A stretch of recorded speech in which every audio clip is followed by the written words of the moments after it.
paling nanti bisanya yang ini ya, struktur dan komposisi atmosfer, lalu sebagian dari unsur-unsur cuaca. Sisanya nanti saya kirimkan saja dengan ini ya, dengan materi yang lain gitu ya, setelah pelatihan. Karena waktu kita terbatas ya. Ini kalau mau kebut, ya udah kita kebut saja. Nah, jadi ya, meteorologi itu ilmu yang mempelajari tentang cuaca, klimatologi ilmu yang mempelajari tentang iklim. Lalu apa perbedaan cuaca dan iklim? Kalau di sekolahan gimana diajarnya perbedaan cuaca dan iklim?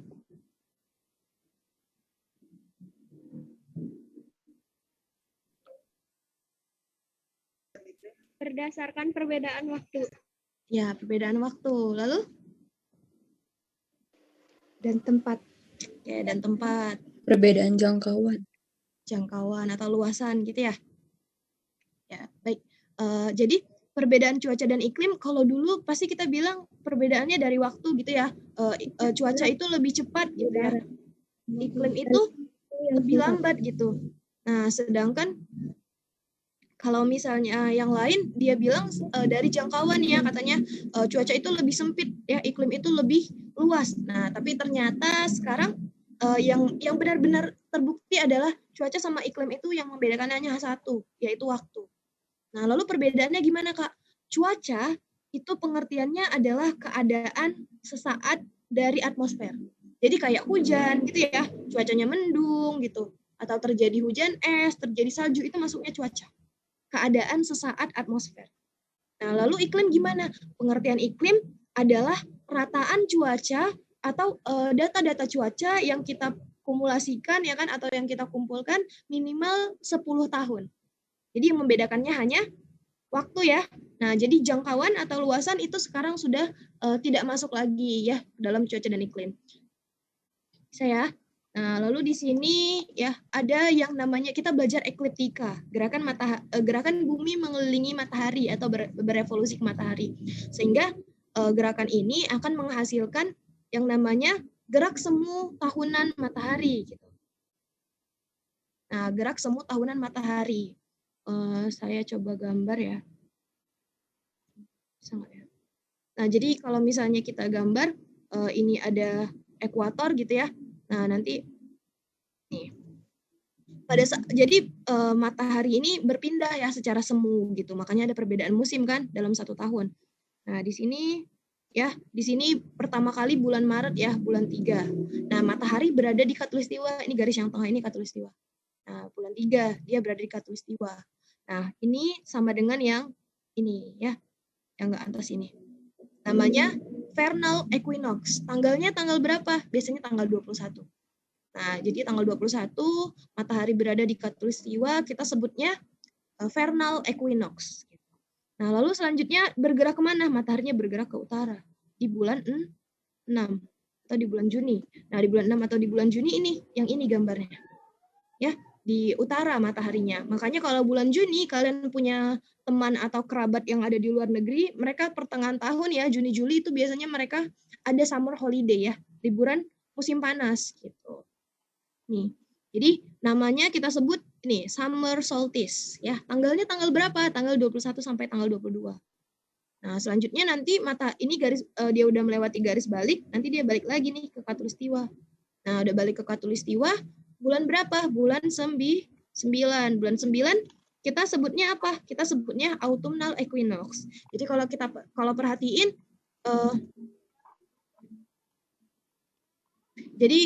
kalau kita perhatiin nih ya kan, kalau mataharinya lagi berada di khatulistiwa kita sebutnya equinox gitu ya, tinggal namanya aja yang berbeda-beda. Nah, lalu nanti udah habis dari sini dia bergerak nih ke arah selatan pada bulan 12 ya, bulan 12 yang ini. Kita sebutnya winter solstice. Jadi nama-namanya ini sebenarnya disesuaikan dengan musim yang dialami oleh belahan bumi utara ya. Nah, jadi belahan bumi utara pada saat ini dia mengalami musim vernal, itu nama lainnya spring ya. Nah, lalu nanti bulan 6 mengalami musim panas, nanti bulan 9 mengalami autumn ya kan, baru nanti bulan 12 dia mengalami musim dingin. Nama-namanya seperti itu. Nah, jadi ini nanti kepake banget ya sampai akhir. Mohon diingat ya gerakannya ini. Nanti saya tanya, bulan 6 matahari di mana? Matahari di utara, belahan bumi utara. Nanti bulan 12 matahari di mana? Di belahan bumi selatan ya. Nah, ini Zoom-nya di-record ya, tapi dengan panitia. Tenang aja, nanti tetap dibagikan hasil recordnya. Lanjut ya. Nah, jadi ini kita lanjut lagi. Nah, ini juga sama ya sebenarnya, cuma beda gambar aja. Nah, lalu yang ini juga sama ya. Nah, solstice ya kan, solstice itu ketika matahari berada di titik balik tadi ya, titik balik utara kita sebutnya summer ya kan, summer solstice ya karena bulan bumi utara mengalami musim panas. Nanti kalau titik balik selatan kita sebutnya winter solstice karena bulan bumi utara mengalami musim dingin atau winter. Nah, lalu kalau equinox ya kan, equinox itu matahari sedang berada di khatulistiwa, tinggal kita bedakan aja nih, vernal equinox gitu kan, lagi spring, terus autumnal equinox berarti lagi autumn, belahan bumi utaranya. Nah, lalu di sini ada perbedaan lama siang dan malam. Ya, perbedaan lama siang dan malam. Nah, kita perhatiin yang ini. Yang sebelah kiri. Latitude itu artinya lintang ya. Nah, artinya lintang. Kalau kita lihat pada bulan Maret sama September itu kan tadi matahari sedang berada di khatulistiwa ya. Jadi dia membagi ini sama besar gitu, membagi lama siang dan malam itu sama besar. Makanya ketika bulan Maret ya kan sedang equinox, September juga sedang equinox, lama mataharinya sama, panjang siangnya sama yaitu 12 jam. Karena mataharinya ada di ekuator. Nah, begitu juga dengan pada bulan September. Nah, yang berbeda adalah ketika matahari berada di garis balik ya. Nah, contohnya bulan Juni. Tapi kalau kita ya di khatulistiwa itu nggak jauh beda ya. Kita nggak di 0 derajat di sekitar khatulistiwa itu kita tidak mengalami perbedaan lama siang dan malam ya. Jadi selisih-selisihnya dikit, hanya selisih menit biasanya. Nah, jadi sama, mau bulan apapun, mau musim apapun, kita tetap 12 jam siang, 12 jam malam di bulan apapun. Nah, tapi seiring dengan pertambahannya lintang ini, nanti akan makin berubah nih. Nah, kalau misalnya dari makin besar jumlah lintangnya, maka nanti pada saat bulan Juni, belahan bumi utara akan makin lama mengalami siang. Makanya kalau lagi bulan Ramadan, kan punya teman atau ngelihat vlog orang yang buka puasa di luar negeri ya kan, mereka jam 9 itu masih terang gitu ya, masih cerah. Nah, itu tergantung lokasi tempatnya. Sampai nanti yang paling ekstrim adalah di 90 derajat ya, di kutub, itu mereka selama 6 bulan ya, ibarat kita bilangnya 6 bulan gitu. Karena memang mataharinya itu tidak pernah tenggelam. Nah, makanya ada yang namanya kita sebut dengan midnight sun. Nah, midnight sun atau matahari di tengah malam gitu ya. Jadi mataharinya ini nggak pernah tenggelam gitu, selalu ada. Nah, selanjutnya gimana? Selanjutnya pada bulan Desember. Nah, cuma ini kebalikannya ya. Jadi kalau misalnya makin bertambah lintangnya gitu, nanti belahan bumi utara akan mengalami siang yang semakin pendek gitu. Ya, malah di 90 derajat atau di daerah kutub itu malah tidak mendapatkan cahaya matahari. Ya, makanya tidak banyak orang yang hidup atau susah ya kita untuk hidup di daerah yang kutub gitu. Karena memang iklimnya ini ekstrim gitu, tidak nyaman untuk ditinggali, banyak hambatannya. Oke, ada pertanyaan nih. Apakah tanggal 22 Desember disebut hari pertama musim dingin di daerah belahan bumi utara gitu? Apakah iya? Apakah misalnya di Amerika ya kita ambil, apakah Amerika itu tanggal 22 Desember tadi pada saat matahari di belahan bumi selatan itu adalah hari pertama dia mengalami musim dingin atau tidak? Ada yang mau jawab?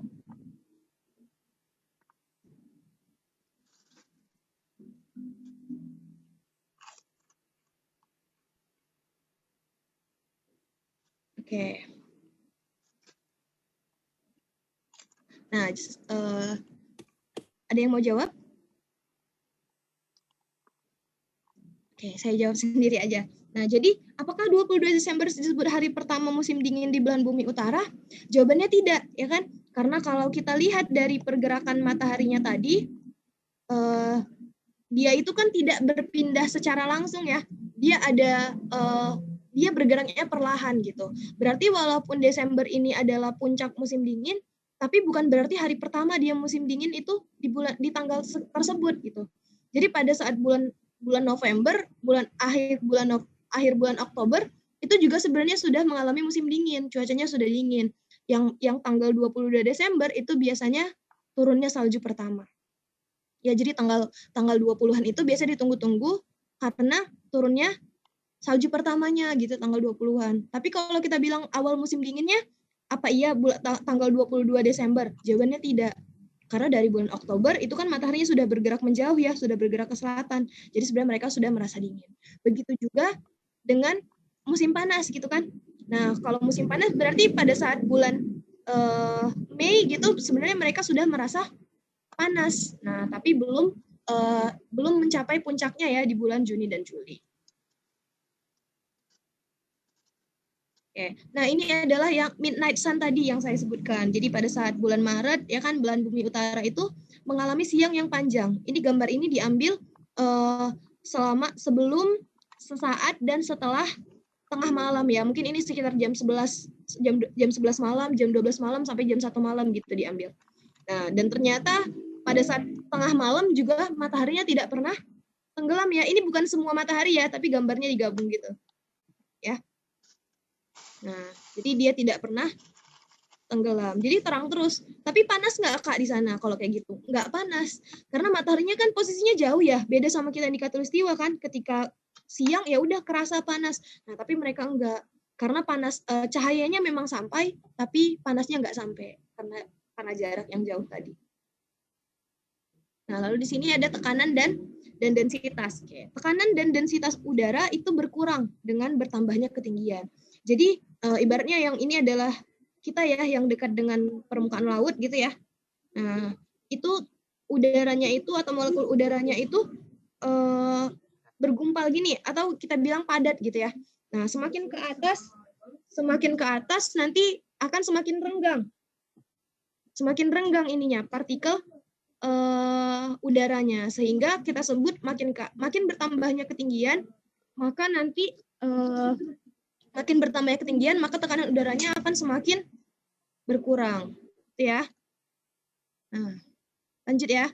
Sifat atmosfer ya kan, sifat atmosfer yang pertama tidak berwarna, tidak berbau dan tidak dapat dirasakan kecuali dia bergerak atau dalam bentuk angin. Nah, yang kedua adalah dinamis dan elastis sehingga dia itu dapat mengembang dan mengerut. Mengembang ketika kita beri panas ya. Nah, dan mengerut ketika udaranya dingin. Nah, lalu transparan terhadap beberapa bentuk radiasi. Ya, dia mempunyai berat sehingga dapat menimbulkan tekanan kompresibel, lalu yang terakhir diaterman. Diaterman ini maksudnya dapat meloloskan panas ya atau radiasi. Diaterman. Lanjut struktur atmosfer. Mungkin yang kalau kelas 10 ini udah belajar ini ya di pelajaran geografinya gitu. Nah, tapi nggak apa-apa diulang sedikit biar lebih detail aja. Nah, jadi di sini pertama lapisannya kita tahu ya troposfer gitu paling bawah ya kan, stratosfer, mesosfer, termosfer. Nanti bisa dilihat aja nih ketinggiannya berapa. Nanti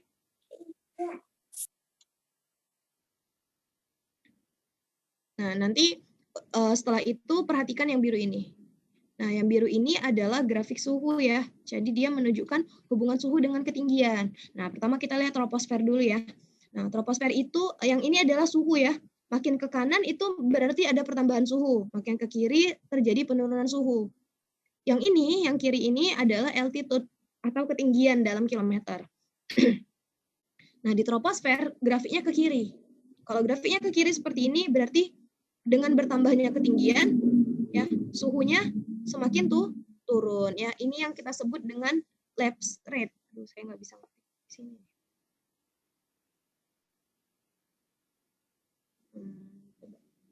Nah, di sini yang kita sebut dengan lapse rate. Nah, lapse rate ini pengertiannya apa? Lapse rate ini pengertiannya adanya penurunan suhu terhadap ketinggian. Jadi terjadinya di troposfer.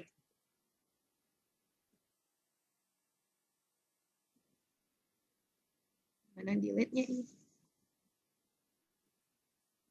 Oke. Nah, selanjutnya kita masuk stratosfer ya. Stratosfer itu grafiknya bergerak ke arah kanan. Ya, bergerak ke arah kanan. Kalau bergerak ke arah kanan berarti kebalikannya ya, kebalikan dari lapse rate ini yang berkurang dengan bertambahnya ketinggian. Berarti di stratosfer terjadi pertambahan suhu dengan bertambahnya ketinggian. Kita sebutnya inversi. Ada yang mau tanya ya? Ada yang raise hand? Kalau ada yang mau ditanya, boleh langsung ditanya aja. Takutnya nanti lupa. Kalau nggak ada, dilanjut. Nah, jadi stratosfer itu inversi ya. Dia ada pertambahan suhu dengan bertambahnya ketinggian. Nah, lalu nanti di mesosfer, balik lagi ya. Di mesosfer ini, dia juga mengalami lapse rate. Nah, grafiknya ke kiri. Sampai nanti yang lapisan yang paling... Iya, silakan.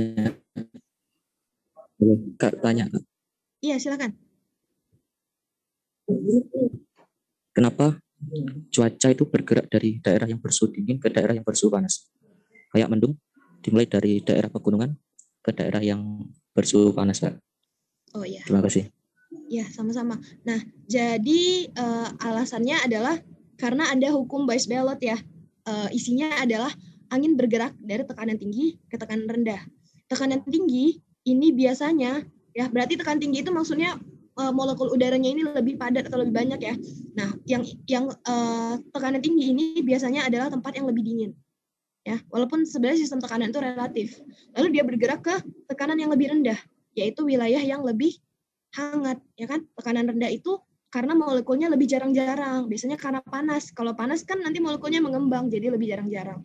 Makanya bergerak dari tekanan tinggi menuju tekanan yang rendah. Atau kalau kita lihat ya dari keadaannya, dari daerah yang lebih dingin ke daerah yang lebih hangat gitu. Gimana? Sudah, Kak. Terima kasih. Oke, sama-sama. Kita lanjut ya. Nah, kalau yang inversi itu maksudnya gimana, Kak? Iya, iya Bu. Ini maaf ya, saya nggak tahu siswa atau ibu gurunya, jadi saya jawab aja ya. Nah, jadi kalau lapse rate ini pengertiannya adalah terjadinya penurunan suhu dengan bertambahnya ketinggian. Berarti kalau makin tinggi tempatnya, nanti makin dingin gitu. Nah, kalau inversi terjadinya kenaikan suhu dengan bertambahnya ketinggian. Berarti di stratosfer ini kalau makin tinggi atau makin nambah kilometernya, nanti dia makin hangat, makin panas gitu. Nah, nanti setelah udah semua diinin, saya jelasin nih kenapa yang ini lapse rate, kenapa yang ini inversi gitu. Bagaimana? Ya, saya nunggu itu. Nunggu kenapa inversi Alasannya. dan kenapa enggak. Ya, baik, Bu. Oke, lanjut dulu ya. Nah, di sini lalu kita masuk ke mesosfer ya. Mesosfer grafiknya mirip ya. Dia ke arah kiri, sama seperti di troposfer. Jadi si mesosfer ini juga mengalami yang namanya lapse rate.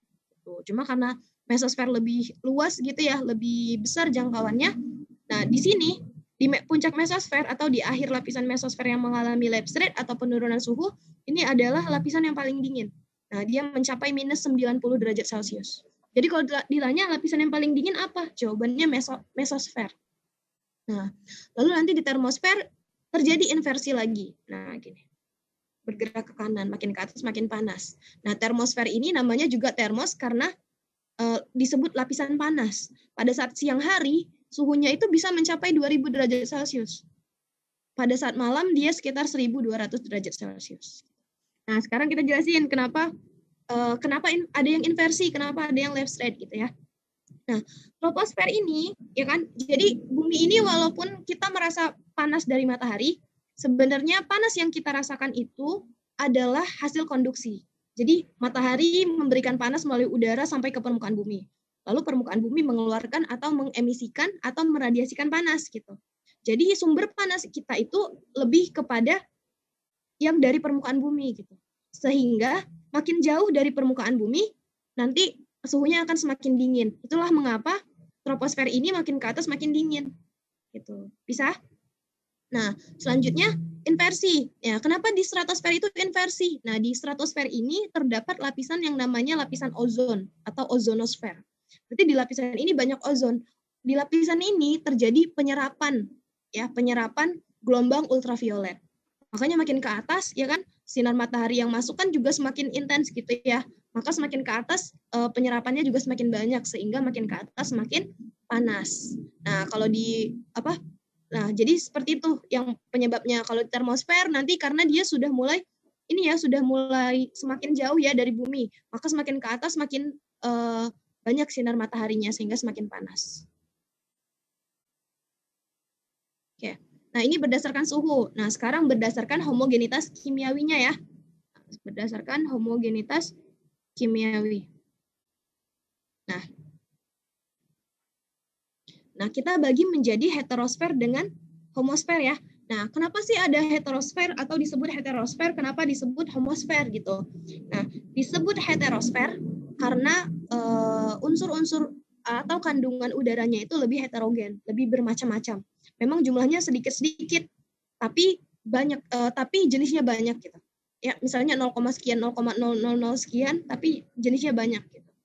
Nah, sedangkan homosfer ini adalah dia itu lapisan yang isinya atau unsur udaranya itu lebih homogen atau lebih sedikit jenisnya, tapi jumlahnya banyak-banyak gitu. Nah, homosfer itu dari troposfer, stratosfer, mesosfer. Nah, terus heterosfer itu sebenarnya sampai sebagian mesosfer sampai heterosfer. Jadi kan tadi kita tahu ya kalau di bawah ini udaranya lebih menumpuk gitu ya sehingga tekanannya tinggi, sedangkan di atas lebih renggang-renggang. Nah, yang renggang-renggang ini udaranya terdiri dari banyak banget jenisnya. Itu yang membuat dia disebut heterosfer. Nah, lalu berdasarkan radioelektrik. Nah, iya. Ini ada yang chat, semakin tinggi permukaan bumi, suhu semakin dingin, bisa berkaitan juga dengan gradien termometrik ya. Sebenarnya nama lain Lebesgue ini adalah gradien termometrik ya. Nah, gradien termometrik ini pengertiannya adalah penurunan suhu dengan bertambahnya ketinggian gitu. Alasannya tetap sama alasannya yang tadi. Nah, lalu di sini radioelektrik ya, pernah dengar ionosfer kan? Nah, ionosfer ini juga nggak cuma satu lapisan. Dia terdiri dari lapisan D, E, dan F gitu ya. Lapisan D, E, dan F. Nah, sini. Jadi lapisan D, E, dan F ini juga punya karakteristik. Lapisan D sama E itu hanya ada pada saat siang hari.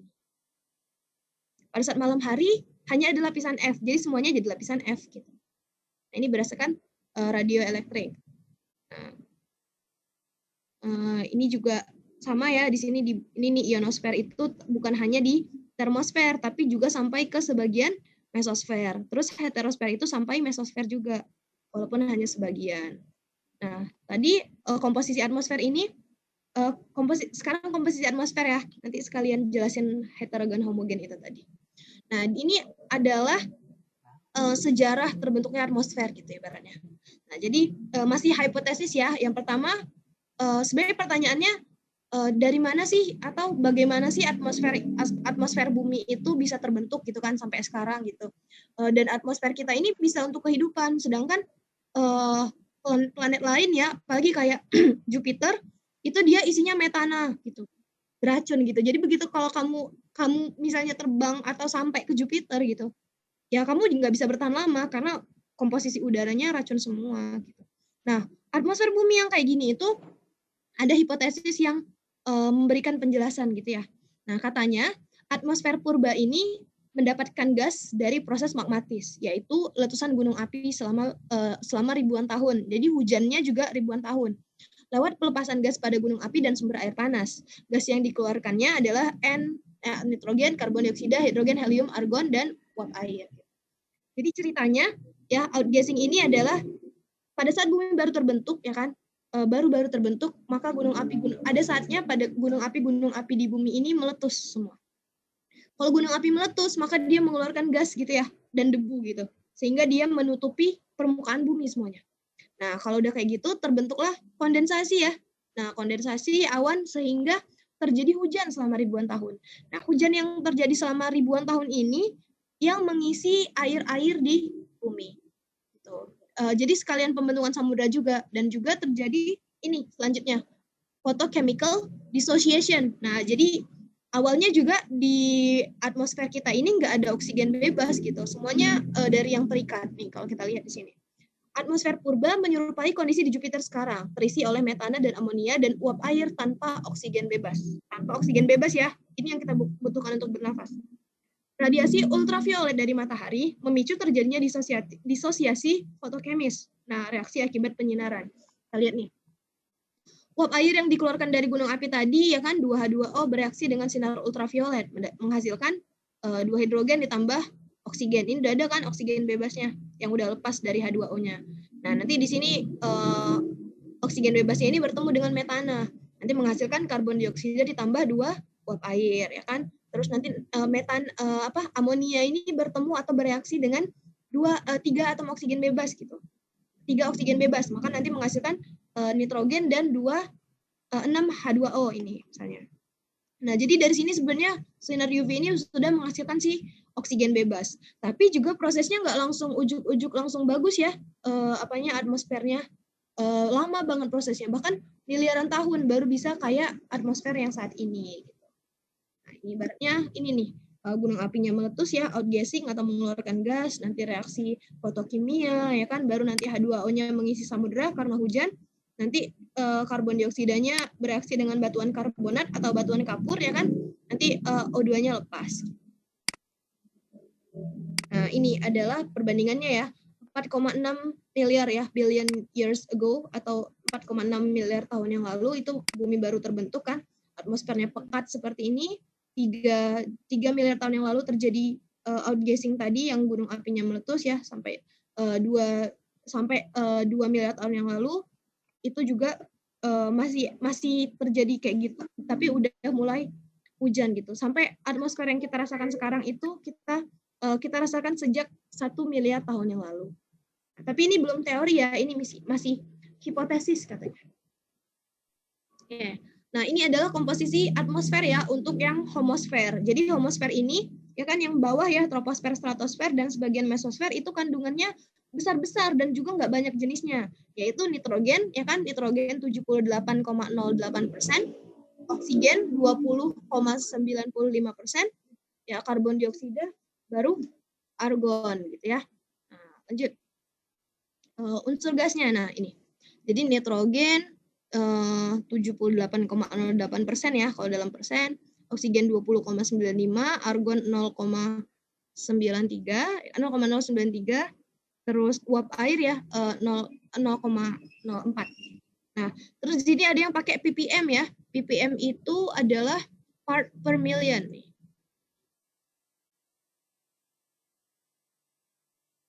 Part per million. Nah, jadi satu partikel dibanding dengan 1000 partikel. Jadi kalau kita bilang, ini dulu ya data yang dulu, sekarang kalau nggak salah karbon dioksida itu udah 370-an. Jadi misalnya 325 ppm, berarti dalam 1 juta molekul udara terdapat 325 karbon dioksida gitu. Nah, gitu juga dengan yang 18,5 gitu ya. Nah, jadi yang atas-atas ini neon, krypton, hidrogen itu udah ke atas ya. Nah, jadi dia udah masuk. Nah, ini sebenarnya masih yang homogen malah. Yang unsur yang lebih kecil lagi, yang lebih ringan lagi, itu lebih banyak lagi di atas yang menyusun atmosfer atau lapisan yang heterosfer. Oke, nah kita masuk ini ya, unsur-unsur cuaca. Stop share dulu. Ada yang mau ditanya?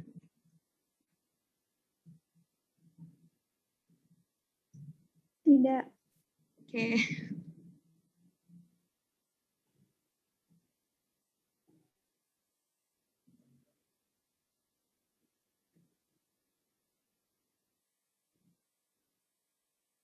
Ini udah kelihatan belum ya? Share screen-nya. Lanjut, Kak. Sebentar ya. Jelas, Bu, udah Ya, kelihatan. Pak. Oke. Jadi di sini ada unsur-unsur cuaca. Nah, di sini ada unsur-unsur cuaca, ada 6. Nah, pertanyaannya, unsur cuaca sama unsur iklim beda nggak? Sama.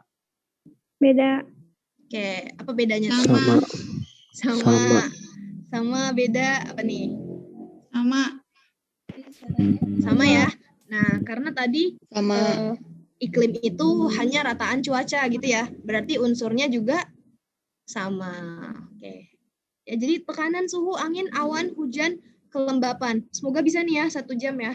Tapi sepertinya susah. Jadi kita kebut aja ya. Kalau ada yang nggak ngerti langsung aja ditanya, nggak apa-apa. Ya. Oke. Tekanan udara. Tekanan adalah tekanan udara adalah tekanan yang diberikan udara karena berat udara itu pada tiap 1 cm persegi bidang mendatar di permukaan bumi. Nah, terus di sini kalau ketemu plus ya, plus itu artinya tekanan tinggi gitu. Minus itu tekanan rendah. Atau kalau huruf biasanya pakai H sama L. H itu artinya high pressure atau tekanan tinggi, L itu low pressure atau tekanan rendah gitu ya. Nanti kalau ketemu HL plus minus, oke itu langsung tekanan berarti ya. Nah, terus di sini ada faktor yang pengaruh tekanan udara, ketinggian tempat, letak lintang dan suhu. Ketinggian tempat itu tadi gimana? Kalau makin bertambah tinggi tekanannya gimana?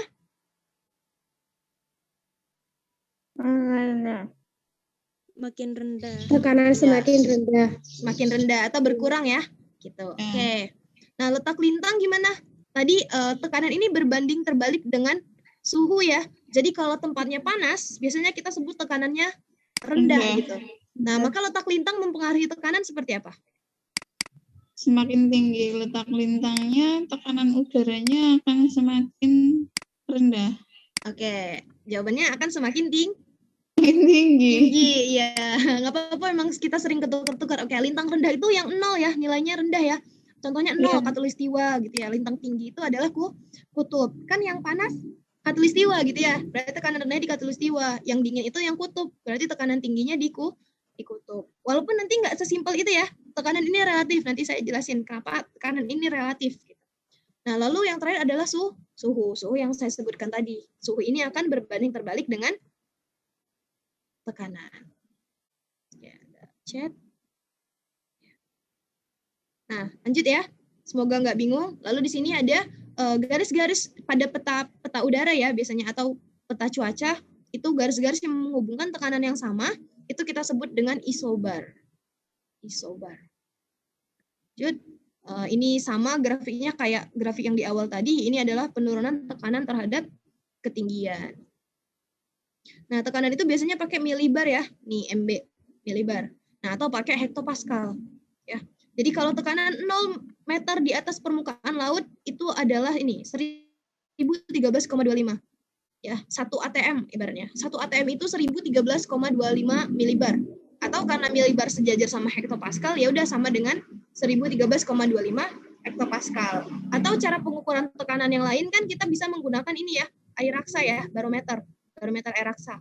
Nah, jadi kalau misalnya 1 ATM itu diukur di air raksa itu pada sentimeter ketinggiannya 76 cm.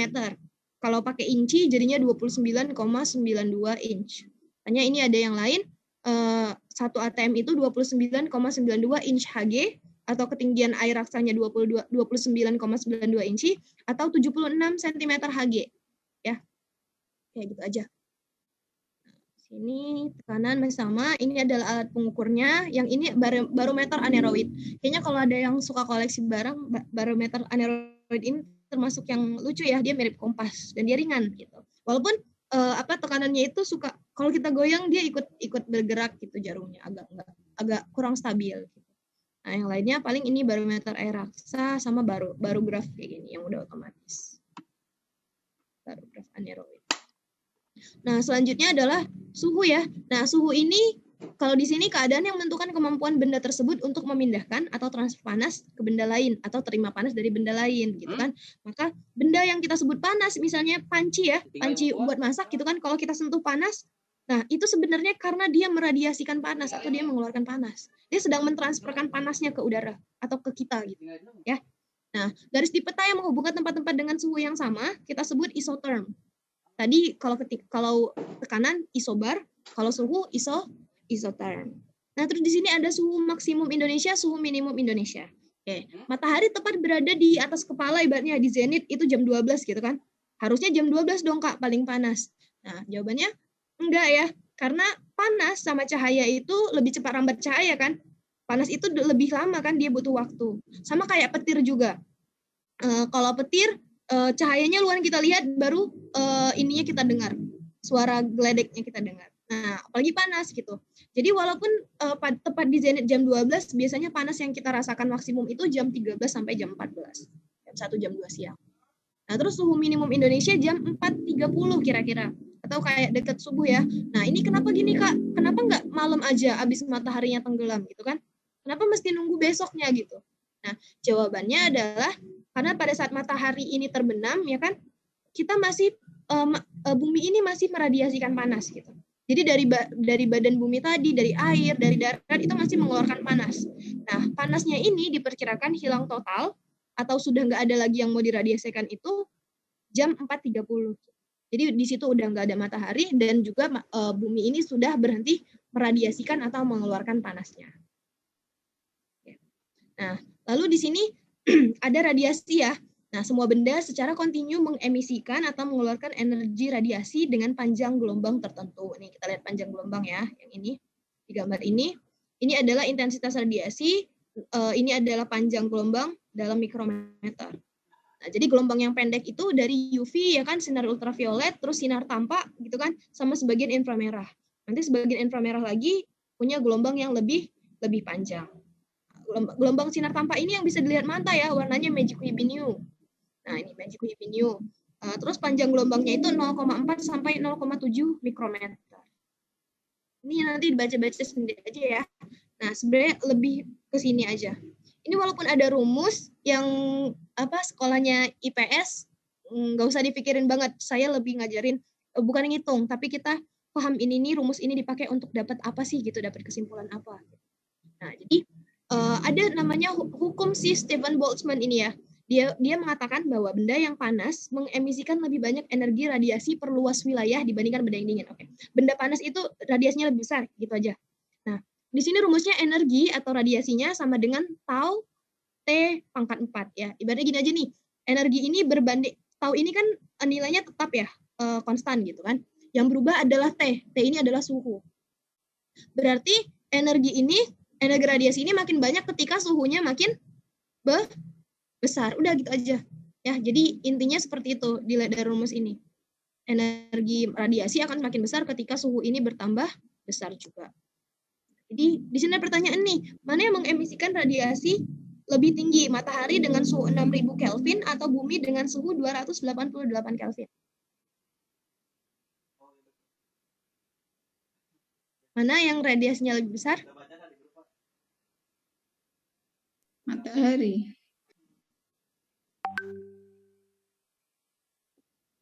Ya, jawabannya matahari ya, karena matahari punya suhu yang lebih tinggi. Oke, kita lanjut. Nah, yang kedua adalah hukum Wien. Nah, hukum Wien ini ya kita lihat di sini, lambda. Lambda ini adalah panjang gelombang ya.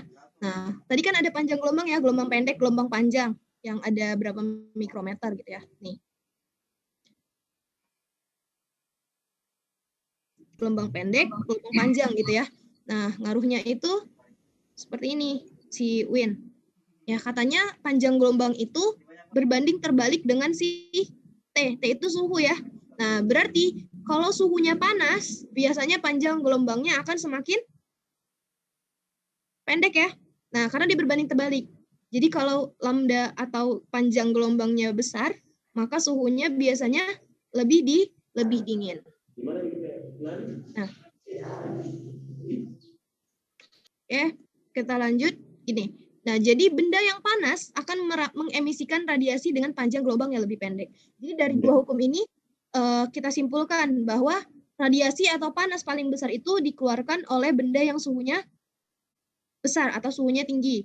Lalu suhu yang tinggi ini biasanya memiliki gelombang yang lebih pendek. Ya. Oke, lanjut ya.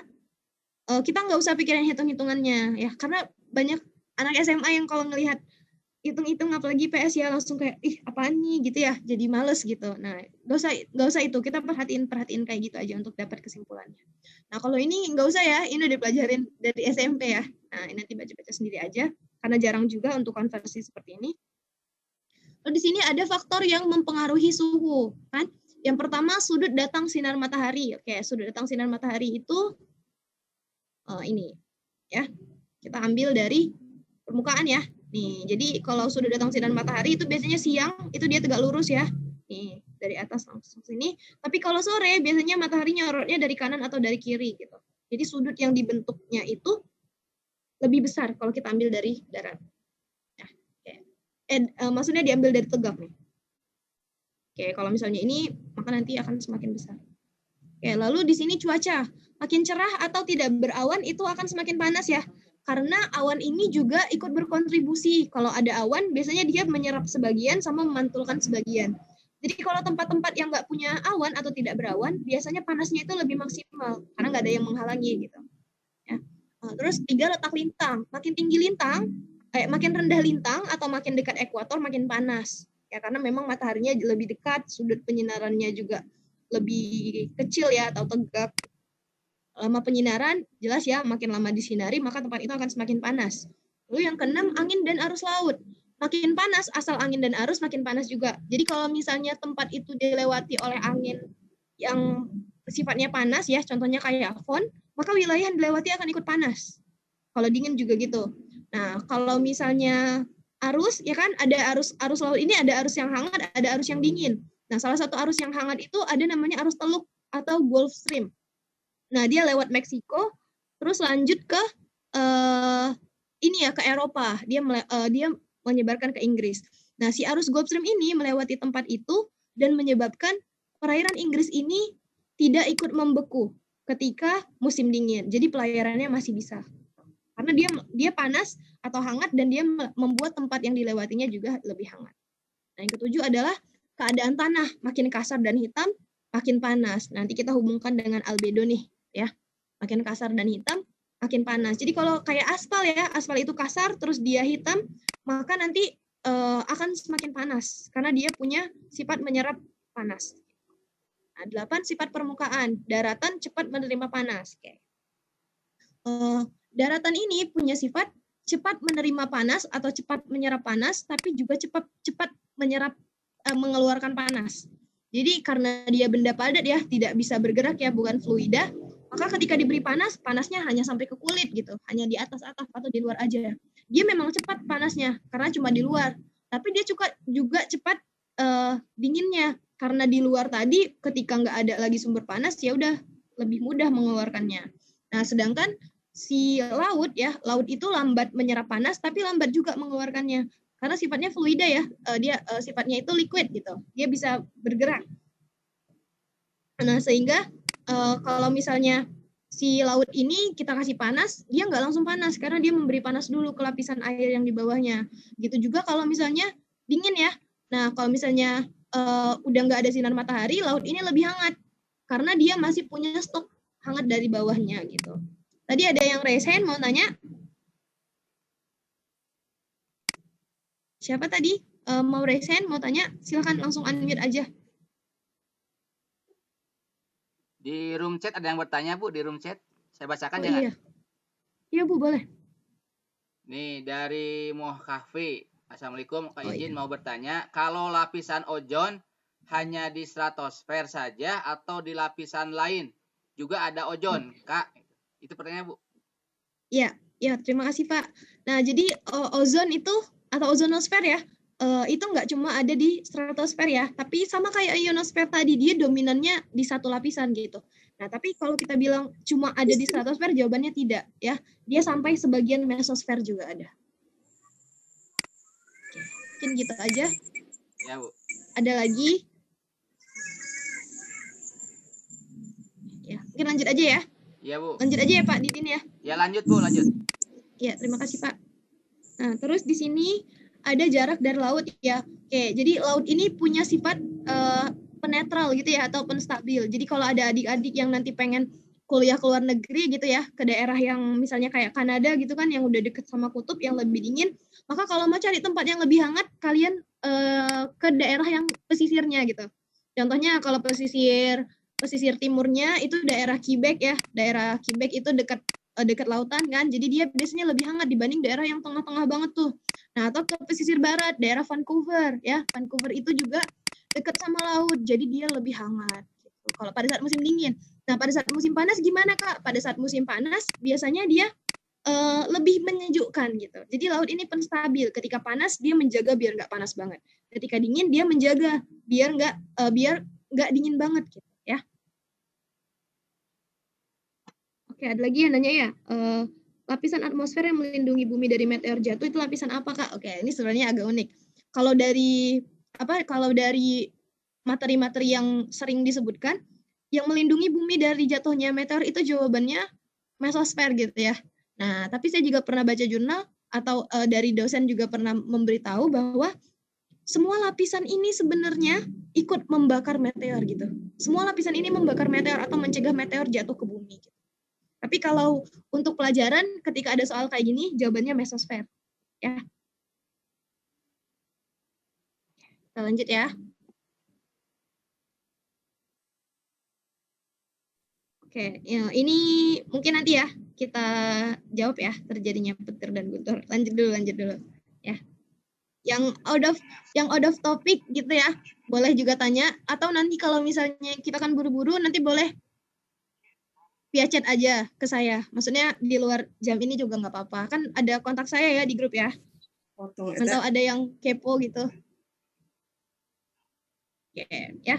Nah, di sini ini adalah yang tadi sifat panas darat dan laut. Jadi laut ini ya kan, laut ini punya sifat lambat dia panas karena dia memberikan panas ke bagian bawahnya.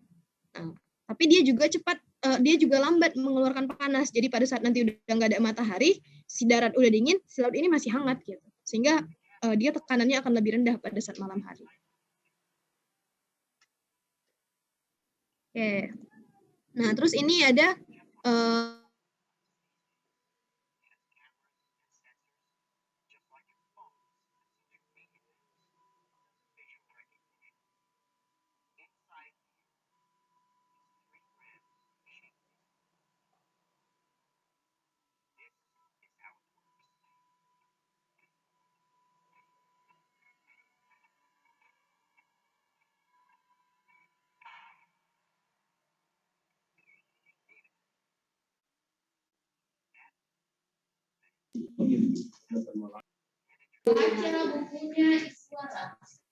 sosialis.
saya belum mute ya. Ya ampun. Jadi kalau 100% itu semuanya dipantulkan ya, nggak ada yang diserap. Biasanya bendanya nggak panas dan putih sempurna. Jadi kalau misalnya yang hitam sempurna itu aspal, kalau yang putih sempurna itu biasanya fresh snow atau salju yang baru jatuh. Karena kalau saljunya udah lama jatuh, biasanya udah ada kontaminasi gitu kan. Jadi udah ada kayak polusi yang membuat warnanya jadi lebih gelap. Nah, ini albedo tadi, ini ada perbedaan albedo dari benda-benda ya. Jadi kalau misalnya salju yang baru jatuh, biasanya 80-95% albedonya. Jadi yang diserap sama saljunya itu yang bisa membuat saljunya meleleh itu hanya 5%. Sisanya dipantulkan kembali ke atmosfer. Nah, yang paling tinggi itu aspal ya. Nah, yang paling tinggi diserap itu aspal ya. Jadi yang dipantulkan kembali itu hanya 5-10%, sisanya diserap. Ya. Nah, juga biasanya kalau warnanya gelap, pokoknya dia lebih banyak nyerap. Kalau warnanya lebih cerah, dia banyak memantulkan. Ya, ini ya.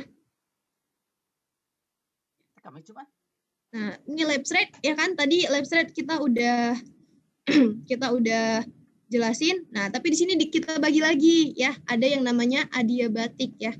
Nah, Jadi ada lapse rate atau adiabatik, lapse rate yang kering, ada lapse rate yang basah atau jenuh. Jadi kita sebutnya yang kering itu adiabatik kering, yang basah itu adiabatik basah. Gitu. Nah ini boleh dicatat ya, kalau adiabatik kering dia terjadi penurunan suhunya itu 10 derajat per 1 kilometer atau 1000 meter. Kalau misalnya adiabatik basah, itu dia 6,5 derajat Celcius per 1 kilometer atau 1000 meter. Jadi penurunan seperti itu. Nanti sebenarnya ada perhitungannya. Nanti saya ini aja ya, kirim ke grup aja ya, yang ada contoh soal, terus ada cara pengerjaannya gitu. Karena lumayan memakan waktu kalau yang ini.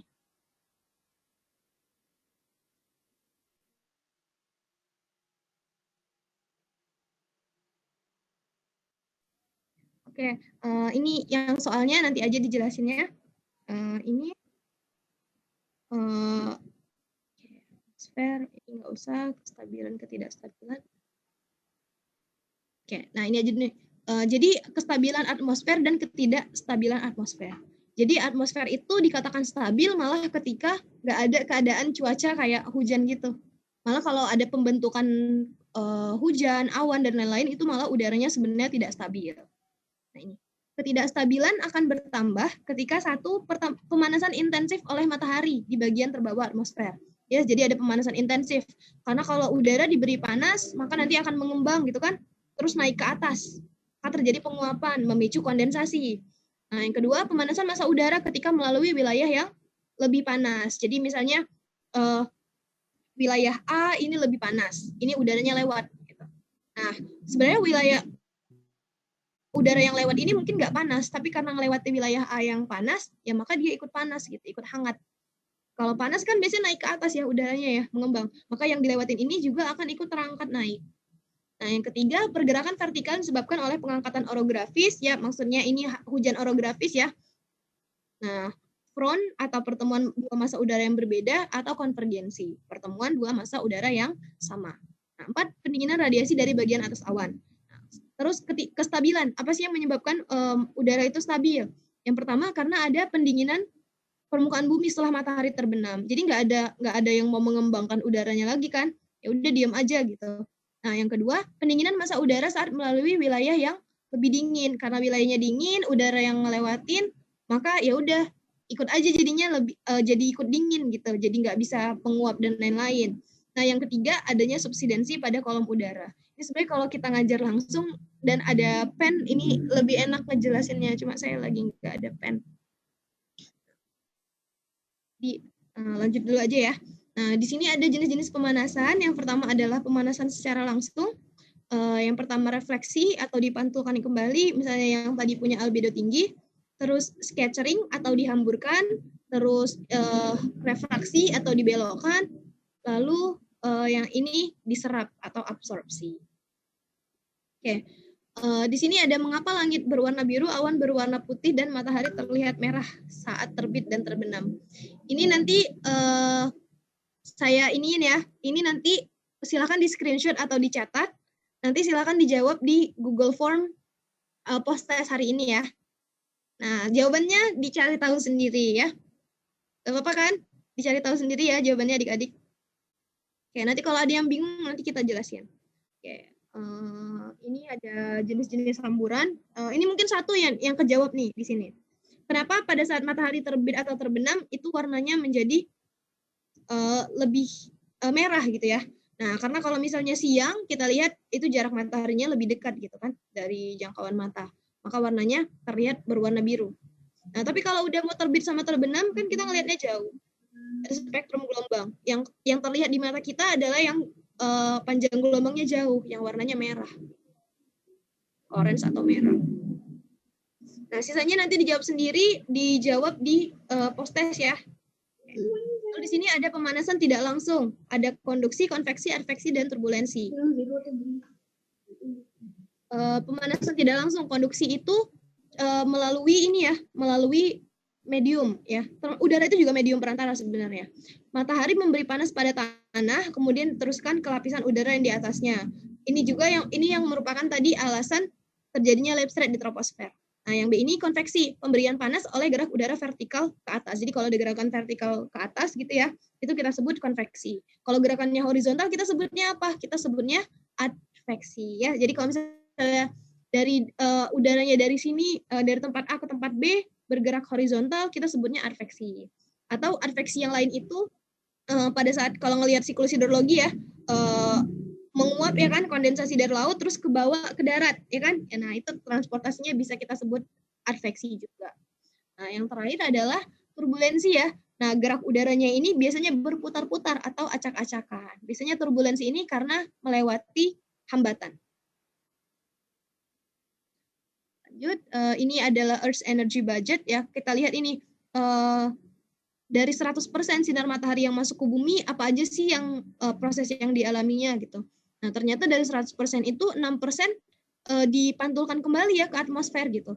Ini oleh debu-debu atau partikel yang ada di atmosfer.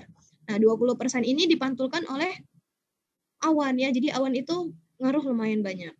Terus juga 4% itu dipantulkan oleh permukaan bumi. Yang 4% ini adalah yang biasanya yang salju-salju gitu ya, yang paling banyak ininya. Daerah gletser atau salju itu yang paling banyak berkontribusi di sini. Nah, lalu sisanya kemana? Sisanya 51% ini diserap oleh bumi untuk nanti dikeluarkan pada saat matahari udah tenggelam. Ya. Nah, lalu yang dikeluarkan bumi juga kayak gini nih. Nanti yang merah ini radiasi ya. Jadi yang kuning itu radiasi yang sinar matahari yang masuk, nanti yang merah itu yang dikeluarkan. Lanjut angin. Oke. Angin adalah udara yang bergerak dari tekanan tinggi ke tekanan rendah, ya kan? Dan dia termasuk besaran atau komponen vektor ya, karena dia punya arah dan juga kecepatan. Untuk mengukur arah, kita pakai alat yang namanya wind vane. Pernah nonton ini kan, Shaun the Sheep gitu atau film luar negeri yang ada ayam di atas rumahnya yang ayamnya bisa muter? Nah, itu namanya wind vane. Dia untuk melihat arah angin. Nah, lalu untuk kecepatan angin kita gunakan namanya anemometer. Ini ada contohnya. Nah, yang ada cup-nya ini ya, yang kayak centong gitu, sendok. Nah, itu anemometer ya. Nah, atau cup anemometer. Nanti ada jenis-jenisnya juga gitu. Kalau pernah main ke BMKG, biasanya anemometer ini ada yang rendah dulu gitu, 1 meter gitu. Terus 3 meter, baru 10 meter. Nah, di sini ada windsock ya. Ini mirip sama wind vane sebenarnya, tujuannya untuk melihat arah angin. Biasanya kalau di bandara atau di tempat yang lagi ada pameran layangan ya, biasanya ada windsock. Ini yang wind vane. Isotah ya, nambah lagi ya iso-isonya. Nah, tadi ada isobar, isotherm, sekarang isotah. Isotah adalah garis di peta yang menghubungkan tempat dengan kecepatan angin yang sama. Nanti peta ini kalau sempat nanti kita pelajari deh ya. Kalau sekarang mungkin masih susah bacanya. Nama angin. Nama angin itu dinamai berdasarkan arah datangnya. Jadi kalau kita sebut angin barat, berarti anginnya datang dari barat ya. Kalau kita sebut angin timur, berarti datangnya dari timur. Nah, bisa juga dengan derajat ya. Ingat yang atas ini utara itu 0 derajat ya. 0 derajat Celcius, 0 derajat arah ya kan. Jadi kalau ini 45 derajat, maka ini kita sebut angin 45 derajat. Kalau dari arah mata angin, maka dia angin timur laut gitu. Nah, kalau angin 90 derajat, maka kita sebut angin apa? Angin 90 derajat kita sebut angin timur. Ya, angin timur gitu ya. Kalau misalnya angin utara kita jauh. Apa? Kalau angin utara kita sebutnya angin berapa derajat? 0 derajat. 360. 0 derajat. 0 ya, nggak pakai 360. Jadi 0 derajat. 0 derajat. Ya. Lanjut, gaya yang mempengaruhi. Oke. Ini adalah yang mempengaruhi atau mempengaruhi angin gitu ya. Nah, yang pertama ada gaya gradien tekanan ya. Gaya gradien tekanan. Oke. Nah, ini ada isobar ya. Nih garis yang ini itu isobar ya kan, garis yang menghubungkan tekanan gitu ya, menunjukkan tekanan 1010 milibar. Ini 1000 milibar. Oke. Angin bergerak dari tekanan tinggi ke tekanan yang lebih rendah. Nah, jadi di sini ada perbedaan tekanan kan, selisihnya 10 milibar. Maka anginnya bergerak dari 1010 ke 1000 milibar gitu ya. Jadi bergerak nih panahnya gini. Nah, ini yang dinamakan dengan gradien tekanan. Ya, gaya yang ditimbulkan akibat adanya perbedaan tekanan udara antar dua tempat atau lebih. Gampang ya, yang ini ya. Nah, lanjut. Yang kedua adalah gaya Coriolis. Ya, gaya Coriolis ini fungsinya untuk membelokkan bumi. Jadi karena bumi berotasi, maka angin itu nggak bisa lurus. Nah, dia dibelokkan ke kanan di belahan bumi utara dan dibelokkan ke kiri di belahan bumi selatan. Oke. Ya. Nah, jadi ini nih, FP itu kan gaya ya. P itu tadi pressure, gaya gradien tekanan ini. FP ya. Oke. Terus FC itu adalah Coriolis, gaya Coriolis. Oke. HL ya. HL ini soalnya macet-macet nggak ya?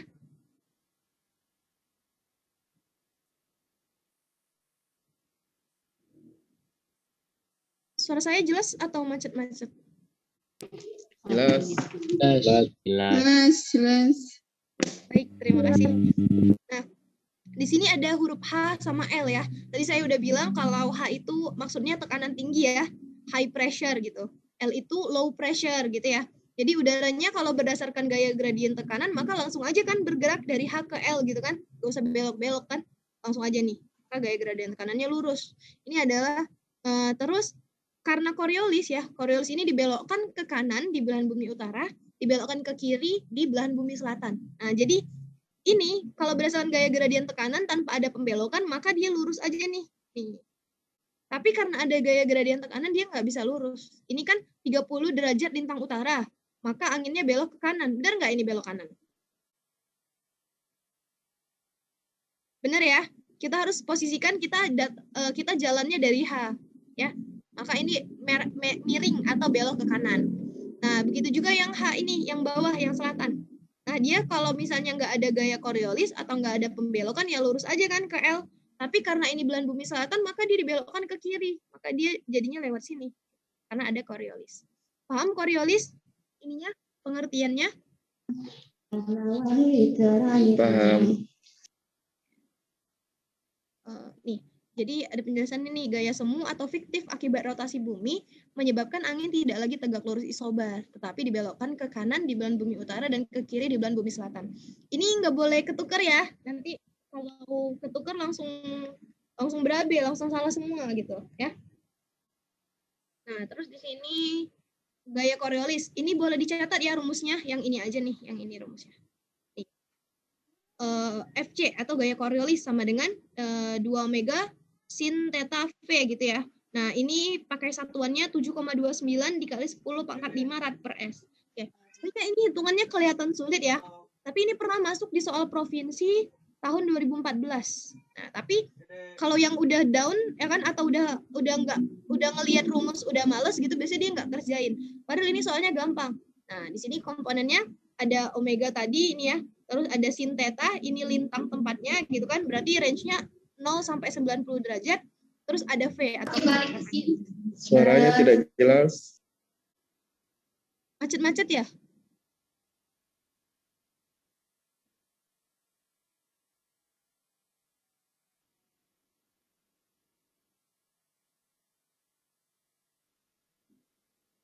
Oh iya, mohon maaf ya kalau masih ada kendala sinyal, tapi semoga masih bisa ya. Nih. Nanti kalau nggak jelas nggak apa-apa, langsung dibilang aja ya. Nah, jadi di sini komponennya sin theta ini lintang ya. Nah, ini udah ada ketetapannya 7,29 dikali 10 pangkat minus 5. Terus V ini adalah kecepatan angin. Jadi pernah masuk di soal ya kan, yang ditanya itu adalah berapa besar gaya Coriolis pada wilayah yang kecepatan anginnya 10 meter per sekon, terus pada wilayah Khatulistiwa. Kalau wilayah Khatulistiwa letak lintangnya berapa derajat? 0 kan? Ya, sin dari 0 derajat berapa? 0 juga gitu kan? Berarti ya udah 0 dikali kecepatan anginnya 10 dikali omeganya berapa dikali 2 tetap aja dikali 0 hasilnya 0 gitu. Jadi kecepatan anginnya 0. Jadi di kita di Khatulistiwa ini pembelokan itu lebih sedikit ya. Karena tadi angka untuk sin-nya juga makin kecil. Jadi yang selama ini sih yang masuk di soal baru dikali 0 semuanya karena dikasih tahu tempatnya di wilayah khatulistiwa. Ini nggak ada suaranya ya? Ada, jelas. Oh, ada. Oh, baik. Mungkin ada yang sinyalnya agak terganggu, gantian kayaknya ini. Nah, ya kayak gitu ya. Tapi nanti kan kalau OSK mah boleh, saya nggak tahu ya KSM boleh atau nggak pakai kalkulator ya. Tapi kalau di OSK geografi itu boleh pakai kalkulator. Boleh. Jadi tinggal masukin aja. Paling kalau misalnya ini hafal sudut istimewa aja kan. Sin 45, sin 0, sin 90 gitu ya. Biar lebih enak lah gitu, tinggal kaliin aja nanti gitu. Ya. Oke, kita lanjut. Nah, ini yang ketiga adalah gaya gesek ya. Gaya gesek atau friksi. Nah, friction. Jadi katanya angin itu lebih kencang di wilayah yang lebih tinggi gitu. Kalau mungkin adik-adik pernah main ke rooftop mall mana gitu kan, kalian ngerasain anginnya lebih sepoi-sepoi nggak? Ya. Nah, jadi iya nggak? Iya. Ya, jadi kalau misalnya gitu angin di tempat yang lebih tinggi katanya anginnya lebih kencang. Nah, alasannya kenapa? Alasannya karena gaya gesek ini ya. Jadi kalau misalnya di daerah yang lebih rendah, maka anginnya ini mau lewat dia udah ketemu kita, banyak manusia ya kan. Kita menyebabkan gaya gesek juga kan, hambatan. Terus pohon, terus ketemu bangunan-bangunan gitu. Jadi dia banyak yang mempengaruhi gayanya sehingga gaya gesek ini makin bertambah. Jadinya kecepatan anginnya berkurang. Tapi kalau di gedung yang lebih tinggi dari daerah-daerah lain, maka hambatan-hambatan yang menyebabkan gaya gesek ini lebih sedikit ya, sehingga dia bisa bergerak lebih leluasa. Itu ya. Lanjut, gaya yang terjadi akibat kekasaran permukaan bumi. Gaya ini menyebabkan kecepatan angin melemah sehingga gaya Coriolis melemah dan gaya gradien tekanan tetap. Pokoknya gaya gesek ini membuat anginnya itu lebih lambat. Terus di sini ada namanya skala Beaufort. Ya, skala Beaufort ini adalah skala yang digunakan untuk mengukur kecepatan angin. Angin biasa, bukan angin topan, angin biasa. Oke. Nah, ini jadi skalanya 0 sampai 12 gitu ya. Nah, kalau skalanya 0 biasanya kalau ada asap pabrik itu ya udah nggak gerak, asapnya nggak gerak, maksudnya kayak biasa aja nggak terganggu. Tapi kalau di skala 1 udah mulai tiang asapnya miring gitu ya. Nanti selanjutnya daun bergerak, ranting bergerak, dahan bergerak, terus batang pohon udah bergerak. Nanti sampai patah, pohon kecil patah, dahan patah, pohon besar patah, rumah roboh. Sampai yang terakhir kalau udah badai besar ya, atau typhoon atau hurricane nama lainnya, nanti benda-benda berat itu berterbangan. Bahkan kalau mobil itu bisa kayak geser gitu. Ya. Ini kalau masuk di soal ditanya skala untuk mengukur kecepatan angin, jawabannya skala Beaufort. Ya. Kalau nanti untuk mengukur siklon tropis, nanti kita belajar ada namanya Saffir-Simpson. Ya. Nanti boleh kita ulas deh. Terus kalau misalnya untuk tornado namanya skala Fujita. Ya, Fujita kayak biasa tulisannya. Oke. Nah, faktor yang mempengaruhi kecepatan angin ya. Yang pertama gradien tekanan horizontal. Yang tadi ya, gaya gradien tadi ya. Jadi kalau misalnya gradien atau selisihnya itu lebih besar ya, misalnya 1030 milibar sama 1000 milibar. Nah, itu akan lebih cepat anginnya dibanding kalau selisihnya 1010 sama 1000 gitu. Ya, jadi makin besar selisihnya, anginnya akan semakin cepat. Nah, terus letak geografis. Pada gradien tekanan atau selisih yang sama, angin di ekuator itu akan lebih cepat dibanding dengan daerah yang lintangnya lebih besar. Nah, ini sebenarnya alasannya karena tekanan ya. Daerah ekuator itu daerah kita lebih panas, udaranya itu lebih renggang gitu ya. Kolom udaranya lebih renggang, tekanannya lebih rendah. Sehingga anginnya itu bisa lebih cepat. Ibaratnya kalau kita gambarkan kolom udara di daerah di wilayah biasa ya, wilayah yang lintang sedang gitu. Misalnya kolom udaranya kayak gini. Partikel udaranya lebih rapat-rapat. Sedangkan kalau wilayah di khatulistiwa, kolom udaranya lebih renggang kayak gini. Nah, kita analogikan dengan kalau kita jalan, ya kan, naik motor atau mobil. Di jalanan yang banyak kendaraannya sama daerah yang lebih sedikit kendaraannya. Di mana kita bisa bergerak lebih cepat gitu? Pasti di daerah yang lebih renggang kan. Nah, ibaratnya tekanan tadi itu seperti itu. Di wilayah ekuator itu kita punya tekanan yang lebih rendah. Jadi partikel udaranya juga lebih renggang sehingga angin bisa bergerak dengan lebih cepat. Nah, lalu ketinggian tempat ya. Ketinggian tempat ini seperti yang tadi udah dijelasin, makin tinggi tempat itu kecepatan anginnya semakin tinggi. Terus waktu ya kan, angin siang hari lebih cepat daripada angin pada malam hari. Karena pada siang hari ada pengembangan udara kan, jadinya partikelnya lebih renggang kayak tadi yang dijelasin. Sedangkan kalau malam lebih dingin ya, tekanannya lebih tinggi, kerapatan partikelnya juga lebih tinggi. Asep, kumisannya. Ini konversi kecepatan angin. Kalau misalnya ada yang pengen jadi nahkoda gitu ya, yang di perkapalan biasanya harus tahu nih konversi kecepatan angin. Karena beberapa mesin atau apa itu pakainya knot ya kecepatannya. Ada yang pakai mil per jam gitu. Harus bisa konversi lah gitu. Nah, ini boleh dicatat aja atau mau di screenshot. Ini adalah hafalan sebenarnya ya. Nah, kita lanjut ke angin khusus ya. Yang pertama adalah angin geostropik ya. Angin yang bergerak sejajar dengan isobar dan kecepatannya tetap. Oke, terbentuknya karena adanya kesetimbangan atau keseimbangan dua gaya, yaitu gaya gradien tekanan dan juga gaya Coriolis. Oke, ini maksudnya gimana sih Kak? Sejajar isobar gitu kan. Emang kenapa Kak kalau sejajar isobar? Jadi ini adalah isobar ya nih. Yang garis ini adalah isobar, ini juga isobar. Isobar 1000 milibar, tekanan 1000 milibar, tekanan 1010 milibar ya.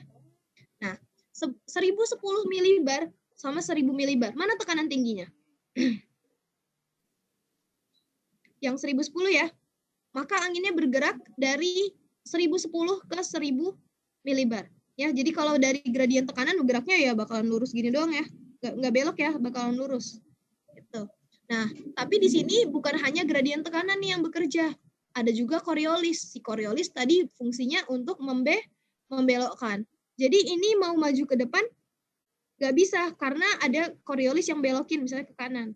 Tapi yang Coriolis ini nggak bisa terus belok kanan gini jadi muter karena di sini tetap mendorong ke depan. Nah, jadi dia mau dorong ke atas, dia kalau dari gradien tekanan mau lurus, tapi karena ada Coriolis dibelokin.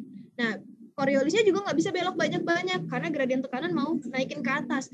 Jadi angin yang hasilnya itu adalah yang ini. Jadi dia sejajar isobar. Padahal kan harusnya memotong isobar ya, tegak lurus isobar ya gini. Tapi karena ada dua gaya ini yang sedang ini ya seimbang gitu, jadinya dia lewat sini. Lewat tengah-tengah atau dia sejajar isobar. Paham nggak yang ini? Paham nggak? Oke, lanjut ya.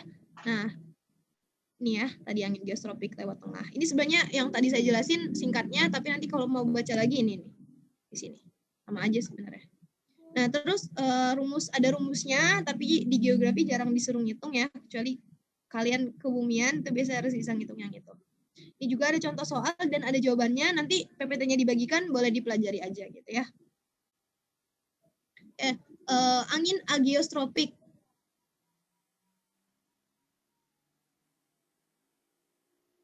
Oke, di semua lintang apakah angin geostropik pasti equilibrium? Enggak ya, jawabannya enggak. Karena gradien tekanan tadi kan juga beda-beda kan. Kalau misalnya selisih ininya besar, maka nanti dia bisa lebih cepat kan, bisa lebih menang gradien tekanannya. Nah, apalagi kalau gradien tekanannya besar, tapi Coriolisnya rendah. Misalnya karena kecepatan anginnya rendah, sama si letak lintangnya rendah. Contohnya di Katulistiwa. Maka biasanya kalau di Katulistiwa, yang menang itu adalah gradien tekanan. Tapi kalau kamu ke wilayah yang lebih tinggi lintangnya, di mana pembelokan angin atau Coriolisnya lebih tinggi, bisa jadi dia lebih condong ke yang Coriolisnya gitu lebih menang. Ya, jadi ini itu syaratnya bisa terbentuk kalau ada keseimbangan dua gaya ini nih. Jadi si Coriolis sama gradien tekanan ini nggak ada yang menang gitu. Saling mempengaruhi terus gitu. Oke, ageostropik ya, angin ageostropik itu mendapat gaya gesek yang memperlambat kecepatan angin. Oke, jadi ageostropik ini ada pengaruh si gaya gesek ya. Gaya gesek ini memperlambat kecepatan angin. Kalau kecepatan anginnya melambat ya kan, tadi kan gaya Coriolis ini ada kecepatan angin juga. Berarti kalau kecepatan anginnya melambat, gaya Coriolisnya juga semakin kecil ya, sedangkan gradien tekanannya tetap. Maka ini yang menang adalah gradien tekanan. Hasilnya kayak gini ya. Ya. Jadi harusnya ini H ke L ya kan, harusnya bergerak ke atas. Ya kan? Karena gradien tekanan harusnya dia belok nih, Coriolisnya belok nih FC ke sini. Ke kanan. Ke bawah sini. Tapi karena si Coriolisnya itu mengecil ya kan, karena ada gaya gesek, maka dia nggak bisa belok sebanyak ini. Jadinya beloknya dikit aja nih. Bisa? Jadi dia memotong ini ya, memotong tekanan yang lebih rendah. Ini nggak kelihatan ya, di kenyataannya nggak kelihatan. Kita mah lihat angin gimana-gimana ya kan.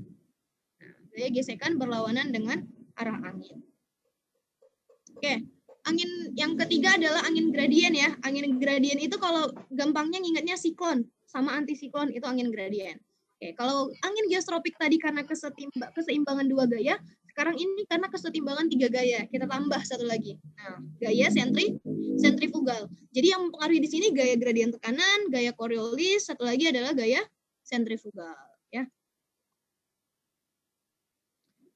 Nih, jadi ininya adalah siklon dan antisiklon. Siklon itu artinya pusat tekanan rendah nih. Di tengah ada L, low pressure. Nah, sedangkan antisiklon adalah pusat tekanan tinggi. Nah, di sini kalau adik-adik yang lagi nggak fokus, sekarang boleh difokusin biar paham masalah siklon. Ini saya coba notate ya, semoga bisa rapi. Nah, jadi kalau ini L berarti di sini H ya, tekanan tinggi. Berarti di sini juga tekanan tinggi gitu ya. Karena tekanan ini relatif ya. Kalau saya bilang 1030, tapi dia sendiri. Maka kita nggak bisa bilang dia tekanan tinggi, tekanan rendah. 1030 itu kita sebut tekanan tinggi kalau daerah sekitarnya kurang dari 1030 tekanannya. Tapi 1030 itu kita sebut tekanan rendah kalau daerah sekitarnya ternyata lebih dari 1030 tekanannya. Jadi tekanan itu relatif kayak gitu. Nah, jadi karena di sini tekanan tinggi, tengah itu tekanan rendah, maka kalau berdasarkan gaya gradien tekanan, dia akan bergerak menuju tekanan rendah kan? Nih, ya, ke tengah kan? Nah, tapi jangan lupa, ya kan, misalnya ini di belahan bumi utara ya. Di utara. Susah ya nulis di sini. Nah, misalnya ini di utara ya, di bumi bagian utara nih contohnya. Kalau bumi bagian utara, maka anginnya dibelokkan ke arah kanan ya. Nah, maka kita tulis lagi, ya kan? Ini adalah kalau berdasarkan gradien tekanan. Sekarang kita belokkan karena ada Coriolis ya. Nah, jadi dibelokkan ke kanan ya. Kita posisikan kita sebagai dia. Maka belok kanan sini. Nih. Ini juga kan kita belokin ke kanan. Ini juga kita belokin ke kanan. Ini juga kita belokin ke kanan. Nah, kalau kita gambarkan, berarti anginnya bergerak dari luar ke dalam ya. Dari H ke L. Jadi gerakannya gini, muter. Nah, kalau kita gambarkan dari luar ke dalam, gini. Ih, jelek banget gambar kakaknya. Nah, jadi pokoknya gambarnya jadi kayak obat nyamuk gitu ya. Dia tapi bergeraknya ke dalam. Nah, gini. Ya, bergeraknya ke dalam. Ini adalah siklon di belahan bumi utara. Oke, kalau antisiklon di belahan bumi utara berarti sama, tapi di sini adalah tekanan rendah. Nah, maka anginnya bergerak bukan ke dalam, ya, tapi bergeraknya keluar. Kalau berdasarkan gradien tekanan. Gitu ya, keluar. Nah, tapi jangan lupa ini juga harus dibelokkan kan, karena ada Coriolis. Maka dia belok ke kanan juga. Tapi keluar ya arahnya. Belok kanan. Nih. Maka kalau kita gambarkan, dia itu dari dalam keluar ya, dari dalam keluar, geraknya ke kanan. Nah, panahnya di luar, artinya dia geraknya keluar. Oke, jadi kayak gini. Nah, nanti tinggal kalau udah paham konsepnya ini, kalian nggak usah ngafalin gitu, nggak usah ngafalin kayak, oh ini arahnya gini, nggak usah. Karena kalau kalian paham konsep, ya kan tinggal kalian gambar sendiri, terus kalian cek. Kalau siklon di belahan bumi utara, gerakannya berlawanan arah jarum jam kan ini. Nih. Kalau antisiklon di belahan bumi utara juga berlawanan. Kalau siklon di belahan bumi utara searah jarum jam. Nah, berarti kalau di belahan bumi selatan tinggal kebalikannya aja. Oke, lanjut ya.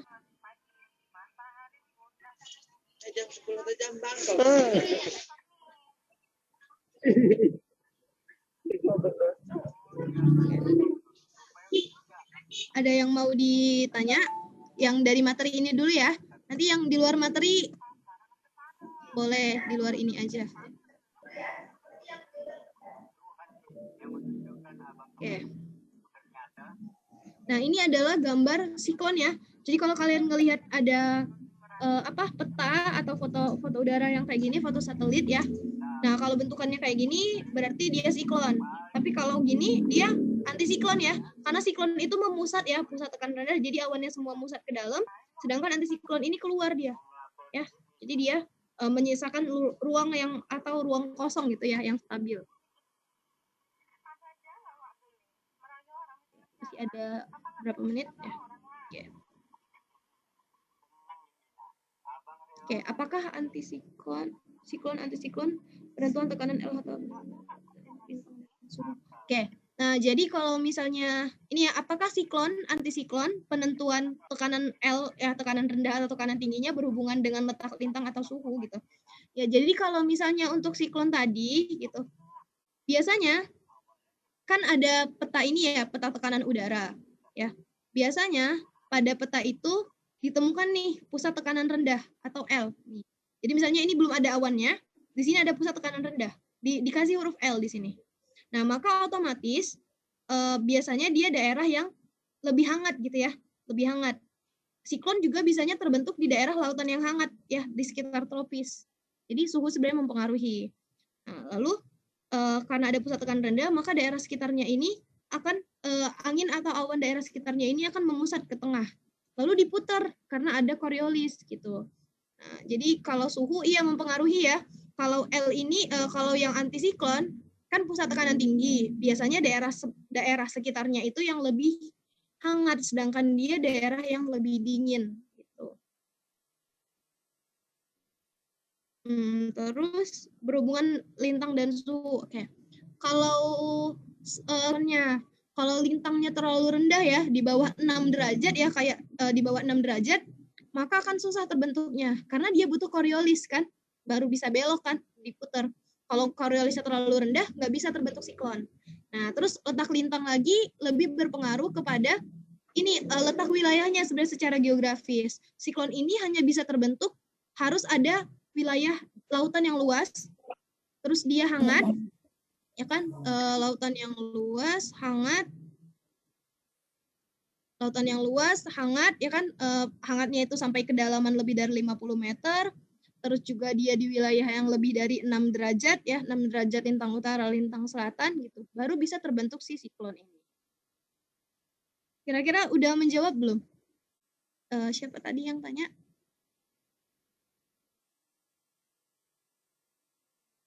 Oke, mungkin udah ya, nanti kalau kurang ini boleh ditanya lagi. Oke, terus ini ada sirkulasi horizontal, meridional, dan zonal. Oke, sirkulasi horizontal itu terdiri dari global ya kan, angin barat, angin timur, angin pasat. Kalau regional, angin siklon sama angin muson. Angin lokal, angin darat dan laut, gunung dan lembah, angin fon. Oke, mungkin karena waktunya terbatas, angin lokal nanti bisa dibaca di PPT ya. Lagian di buku sekolah juga ada penjelasannya. Paling nanti yang saya mau jelasin muson, angin barat, angin timur. Semoga sempat nih waktunya. Nah, ini adalah angin global ya. Ini PPT-nya dalam bahasa Inggris, tapi masih bisa lah kita ngertiin. Ya. Jadi ini adalah angin global ya, atau sirkulasi global. Ini kita anginnya ini bergerak karena adanya perbedaan tekanan. Jadi mungkin kalau biar gampang kita tulis dulu nih di sini. Ya, ini adalah khatulistiwa yang punya lintang punya tekanan lebih rendah. Kita tulis minus di sini ya, tekanan rendah. Nah, lalu karena tekanan lalu daerah kutub ya kan, yang dingin dia punya tekanan yang tinggi ya. Nah, baik kutub utara maupun kutub selatan ya kan. Maka kalau ini rendah ya kan, tekanan itu relatif, maka yang di sini tinggi. Kita kasih tanda positif. Nah, yang sini juga positif kan? Jadi dia harus selang-seling. Tekanan tinggi, tekanan rendah ya. Baru di sini tekanannya rendah lagi. Oke, di sini subpolar low. ya kan? Ini high. Ini sini doldrum, tapi dia low pressure sebenarnya artinya. Terus ini high, ini low. Gitu ya. Nah, oke. Ya, nanti kita jelasin sel Hadley ya. Nah, jadi gini ya. Maka angin bergerak dari tekanan tinggi ke tekanan rendah. Sebenarnya sih kalau misalnya kita mengabaikan gaya Coriolis, ya udah tekanan tinggi ke tekanan rendah ya udah lurus aja gini kan. Nah, tapi kan kita nggak bisa seenaknya gitu karena ada gaya Coriolis. Maka yang harusnya lurus tadi jadinya belok, arahnya kayak gini. Nah, ya.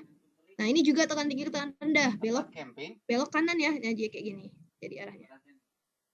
Oh. Nih. Pokoknya di utara dibelokkan ke kanan, di selatan itu dibelokkan ke kiri. Jadi kalian harus bisa menginikannya ya, menganalogikannya. Atau kalian harus bisa membayangkan, memposisikannya. Ya. Nah, terus angin barat, angin timur itu yang mana sih Kak? Gitu ya. Angin barat dan angin timur itu ini easterlies, itu angin timur, ya. Jadi easterlies itu atau angin timur itu adalah angin yang berhembus atau yang berasal dari wilayah timur dari tekanan tinggi polar atau tekanan tinggi kutub ke daerah tekanan rendah subpolar, ya, atau daerah sedang. Nah, baik di utara maupun selatan. Kan sebelah kanan itu timur ya, nih anginnya dari timur. Baik di utara maupun selatan dia sama-sama asalnya dari timur. Nah, kalau angin barat itu ini yang westerlies ya, yang di bawahnya. Nah, kenapa disebut angin barat? Karena baik di utara maupun selatan dia asalnya dari barat nih. Barat kan sebelah sini ya. Nah, jadi pengertian angin barat gimana? Angin yang bergerak dari tekanan tinggi subtropis menuju tekanan rendah daerah sedang atau subpolar.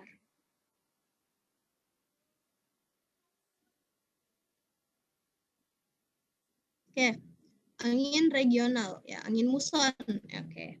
Angin adalah sirkulasi udara yang berlangsung dari daratan dan lautan dan dia berbalik arah secara musiman disebabkan oleh perbedaan thermal atau perbedaan panas antara benua dan lautan. Nah, terus ada syarat monsun nih ya kan. Jadi pertama berbalik arah aja. Ya, jadi benar-benar anginnya itu harus berbalik dalam Januari Juli itu harus lebih dari 40%. Yang ketiga kecepatan angin ya kan. Kecepatan angin rata-ratanya itu minimal 3 meter per sekon. Ya harus lebih lah dari 3 meter per sekon. Monsun di Indonesia itu nggak cuma ini ya, nggak cuma yang ada di Indonesia ya kan. Ternyata masih ada monsun Asia Timur dan Tenggara, Asia Selatan, Australia Utara, Afrika Timur, dan Afrika Barat. Nanti kalau kepo boleh cari-cari. Paling yang paling penting itu yang di Indonesia dulu nih. Nah, sekarang saya mau tanya nih, ini kan ada monsun ya, monsun Asia Selatan alias yang di Indonesia ya. Nah, yang kiri itu muson apa? Yang kanan itu muson apa? Mana yang muson timur, mana yang muson barat? Saya buka kakak, saya fotokan kayak saya. Yang muson barat, yang sebelah. Saya buka kakak tuh. Foto kakak minta ya. Yang muson barat? Yang sebelah kanan. Oke, yang sebelah kanan. Lalu yang ini, mana yang sebelah kiri? Muson barat kanan. Oke. Saya buka tuh. Oke. Jadi muson barat kanan, ya kan? Muson timur kiri. Jawabannya sebelah kiri itu muson barat. Yang sebelah kanan itu muson timur. Oke? Kenapa gitu ya kan? Karena muson barat itu ya dari barat kita lihat. Ini dari barat nih, dari Asia. Nama lain muson barat itu muson Asia atau muson timur laut nih, ya. Sedangkan muson timur itu nama lainnya muson Australia atau muson Tenggara, ya, nih dari Tenggara. Nah, sama juga kan kalau muson barat itu menyebabkan kita mengalami musim hujan ya, Indonesia. Sedangkan muson timur itu membuat Indonesia itu mengalami musim kemarau. Nih, kita lihat. Ini adalah muson barat, ya kan? Jadi muson barat ini terjadinya sebenarnya di dekat-dekat akhir tahun ya, di mana matahari itu sedang berada di selatan, ya kan? Sedang berada di selatan. Nih. Matahari sedang berada di selatan, maka daerah selatan ini, daerah Australia ini panas nih, kawasan terpanas. Kalau panas berarti dia memiliki tekanan yang lebih rendah. Sedangkan di atas ini dingin, di bumi utara itu dingin. Maka dia bergerak nih dari utara ke selatan ya. Ini belok-belok karena ada Coriolis. bergerak dari utara ke selatan. Pada saat anginnya ini mau bergerak dari Asia mau ke Australia, maka dia melewati Indonesia. Yang dilewati sebelum ke Indonesia itu adalah Laut Cina Selatan. Laut Cina Selatan ini adalah lautan, berarti dia membawa banyak uap air, sehingga pada saat melewati Indonesia, uap air yang dibawanya ini diturunkan, sehingga Indonesia mengalami musim hujan. Ya. Nah, yang kanan ini adalah muson timur, ya kan? Dari Australia. Kenapa bisa musim kemarau, Kak? Gitu. Nah, kita jelasin dulu. Nah, muson timur ini lebih terjadinya pada pertengahan tahun ya sebenarnya. Karena pertengahan tahun posisi matahari itu ada di utara ya, di belahan bumi utara. Sehingga belahan bumi utara ini yang Asia ini sedang memiliki tekanan rendah. Maka angin bergerak dari tekanan tinggi menuju tekanan rendah. Berarti bergerak nih dari Australia ke Asia, melewati Indonesia, ya kan? Melewati Indonesia. Australia ini punya banyak gurun, sehingga dia melewati Indonesia, dia miskin uap air. Sehingga kita mengalami musim kemarau. Nah, terus ada nih, biasanya ada yang nanya, ini kan Laut Cina Selatan, Kak, makanya Indonesia jadi musim hujan. Di sini kan ada Samudra Hindia, Kak, luas. Bukannya harusnya kita juga dapat uap air banyak, gitu, ya kan? Ada yang bisa jawab nggak? Kenapa kayak gitu?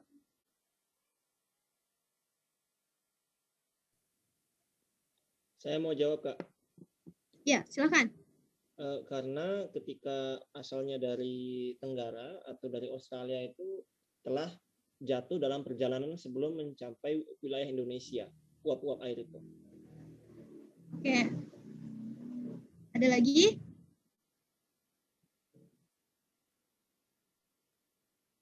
Oke, ada lagi yang mau jawab? Oke, kita jawab aja ya.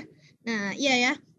Jadi ya alasannya bisa seperti itu karena udah jatuh duluan ya kan. Nah tapi kalau kita lihat dari gambar yang sebelah kiri ini ya kan, memang benar ya ini Samudra Hindia ya luas kan.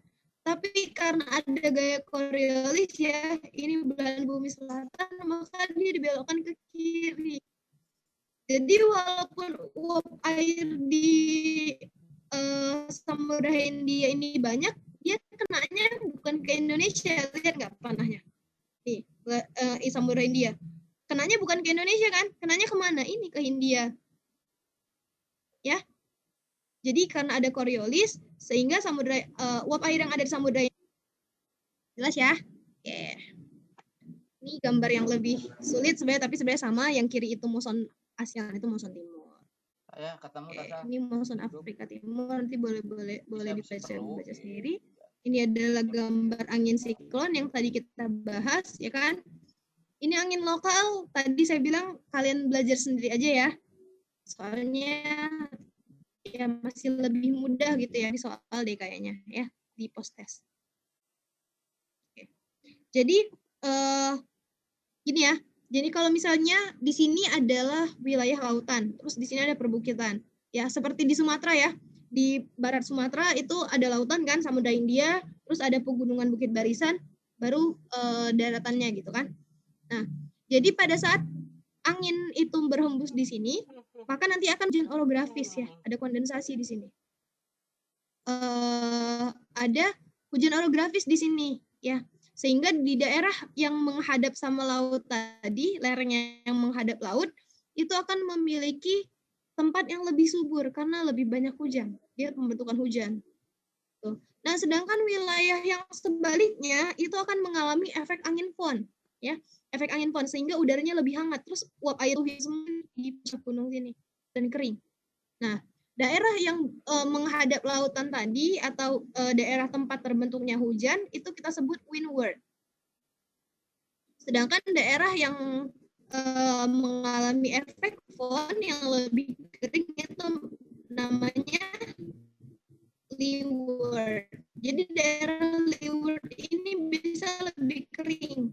Ya kalau di Sumatera ada yang angin bahorok itu daerah leewardnya. Nah kalau di sini windwardnya ini kan ini daerah dingin memang ya. Jadi daerah sini saljunya masih ada, sedangkan di daerah leewardnya ini saljunya udah ada yang mencair karena suhunya dinaikkan kan karena ada proses adiabatik. Oke. Terus ini gelombang Lee dan pembentukan awan atau cumulus lenticularis ya. Jadi angin itu ketika melewati hambatan, ya, dia punya kecenderungan untuk bergerak mengikuti gerakan sebelumnya. Jadi awalnya gerakannya adalah dia membuat gelombang karena dia melewati bukit ini.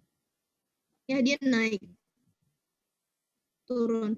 Tapi kan setelah ini udah nggak ada bukit kan, tapi dia punya kecenderungan untuk bergerak dengan pola yang sama gitu. Jadi tetap naik turun udaranya. Nah, sehingga kalau naik kan pasti ada pendinginan, maka ada kondensasi membentuk awan seperti ini. Nah, awan ini nanti boleh ini. Tadi mau dijelasin ini ya, sel Hadley, Farrell polar ya. Ini yang penting sebenarnya. Ya, jadi sirkulasi meridional ya kan, ada Hadley, Farrell, sama polar atau kutub ya. Perhatiin ya. Jadi peristiwa ya, ini ada ekuator. Nah, ekuator ini punya tekanan yang rendah, ya kan? Berarti daerah 30 derajat tekanannya tinggi. Terus daerah 60 derajat tekanannya rendah. Terus ini tekanannya tinggi, gitu ya. Oke, jadi angin bergerak dari tekanan tinggi ke tekanan yang rendah. Berarti derajat ini anginnya akan bergerak menuju ekuator, ya kan? Nah, terus dari 30 derajat tekanan tinggi akan menuju tekanan rendah di 60 derajat gitu. Nah, nanti kan kalau udah ketemu, nanti dia mengalami penguapan naik ke atas. Terus nanti balik lagi di atas, turun lagi gitu. Nah, jadi kayak gini nih, sel Hadley itu adalah sel yang terbentuk di wilayah tropis nih, sel Hadley. Wilayah tropis. Nah, sel Farrell itu di daerah subtropis sampai sedang. Baru sel polar itu yang ada di kutub. Sebenarnya yang paling di sini tuh susah kelihatan gitu loh gambarnya. Padahal di sini banyak yang bisa dijelasin sebenarnya, ya. Nah, jadi di sini kalau Hadley ya kan urutannya Hadley, Farrell, polar gitu ya. Hadley, Farrell, polar gitu. Nah, berarti ini kan Hadley, Farrell, polar di belahan bumi utara. Di sini sebelahnya masih ada sel Hadley lagi nih. Ya, jadi ini adalah sambungan sel Hadley, naik lagi, turun lagi gitu. Nah, di Khatulistiwa, sel Hadley itu ketemu dengan sel Hadley ini. Ketemu kan? Nih gambarnya. Nah, maka dinaikkan ke atas mengalami penguapan. Maka di sini kita gambar awan coba. Nah, di sini penguapan, makanya di sini banyak hujan ya di Khatulistiwa. Nah, sedangkan sel Hadley ketemu sama polar itu dia menjauh. Menjauh ke sana, menjauh ke sana. Tapi di atas dia bertemu. Nih, naik, terus dia ketemu di sini. Maka udaranya itu akan turun ke bawah. Ini yang namanya subsidensi udara. Jadi kalau udaranya subsidensi, sangat sulit terbentuk penguapan. Gurun itu terbentuknya di daerah subtropis ya, karena udaranya subsidensi. Udah dia panas ya kan, subtropis itu kan nggak jauh beda panasnya sama tropis gitu. Udah dia panasnya panas banget gitu, tapi dia nggak ada atau dia sulit untuk pembentukan awan karena udaranya subsidensi. Itu yang menyebabkan daerah subtropis ini adalah tempat terbentuknya gurun. Nah, tapi kalau misalnya ini sel Farrell ya kan ketemu sama polar, dia modelnya sama kayak sel Hadley. Cuma kalau Farrell ini kan bawa udara yang lebih hangat, ya kan? Polar itu udaranya lebih dingin. Maka kalaupun terbentuk hujan, ya bentukannya front, hujan front, karena dua massa udara yang berbeda. Sedangkan kalau ini Hadley ketemu Hadley, hasilnya adalah prosesnya adalah konvergensi. Karena kan Hadley dari mana-mana panas kan, hangat kan di daerah tropis. Jadi dia pertemuan dua massa udara yang sama.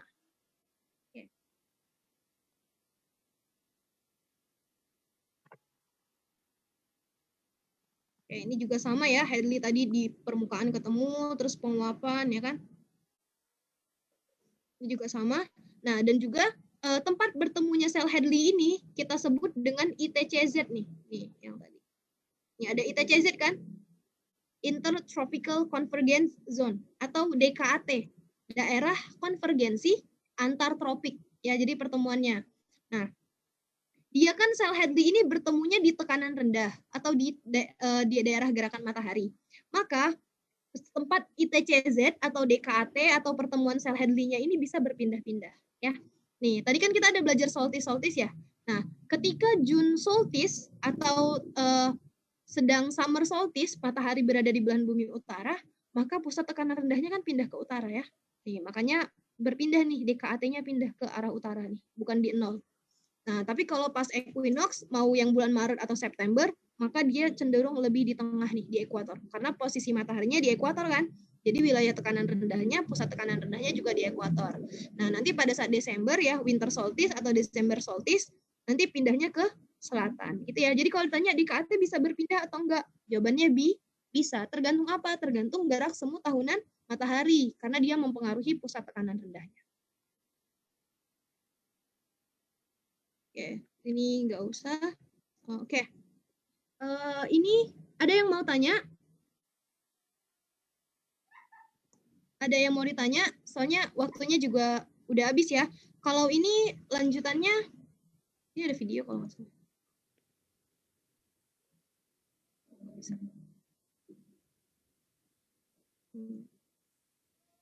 Nah, oke. Tadi itu masih slide keberapa ya?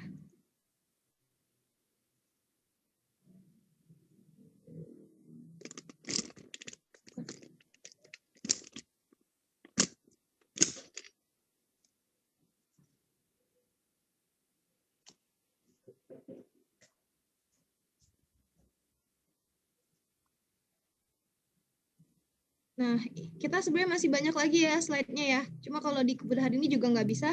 Nanti boleh dibaca dulu aja, karena bakalan masuk di ini, masuk di post-test ya kan. Post-testnya nanti dikerjakan maksimal jam 12 ya dikumpulnya.